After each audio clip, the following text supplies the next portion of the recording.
Here is a GTX 3071R that we just did a build on. We converted it from a GT2860.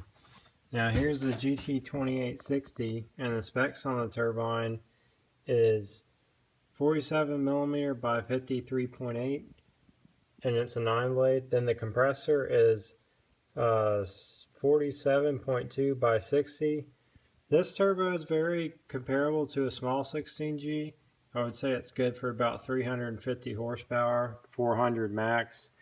And we upgraded to the GT3071 or GTX 3071, which is a 54 by 71 compressor, and then it has extended tips. The turbine that we upgraded to is 55mm by 60. This is the same turbine used in the GTX 3076 and the GT 3076.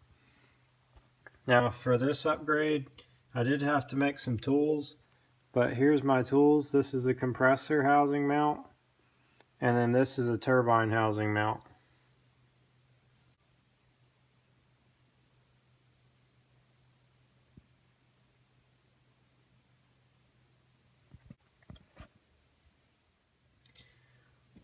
One thing that I did want to mention is that it does cut a lot of the gasket area out on the turbine side.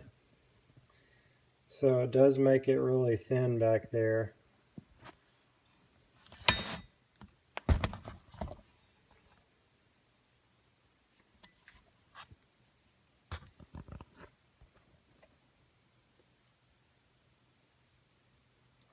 As far as horsepower capability of the GTX 3071, on Garrett's website, I don't know how accurate this is, but it says 580 horsepower. But realistically, I would tell you it's good for around 450 horsepower at the most, and around 400 to 425 horsepower realistically.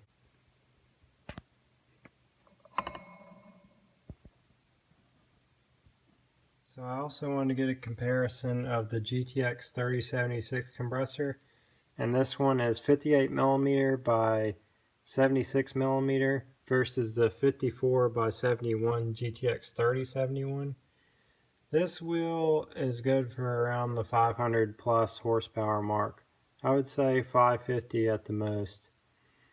And it really depends what exhaust housing you use too, because that makes a pretty big difference. And there's a pretty wide variety of turbine housings for this size turbo. They range from the .64 like this one to a .86 like that one. That's the T2. And then there's the T3 model that has the .82 and the .63, which you won't see in this video, but I do want to mention it. And there's also a 1.06 turbine housing in T3. Another thing to keep in mind is that GTX2871 is this compressor wheel mated with the GT2860 turbine. Often you have to use the taller GT2860 turbine to allow this compressor wheel to fit too, because the height does matter on the shaft, because the compressor wheel is a lot taller. And so it'd be a 54 by 71 compressor, and then 47 by 53.8 turbine would be a GTX 2871. This is a really good upgrade for the Nissan SR20s, the 300ZX twin turbo cars. But for those, you do have to have a different exhaust housing. The T2 turbine housing is not machinable for the ball bearing center section, so just keep that in mind. So thanks for watching this video, and if you have any questions, you can always comment below.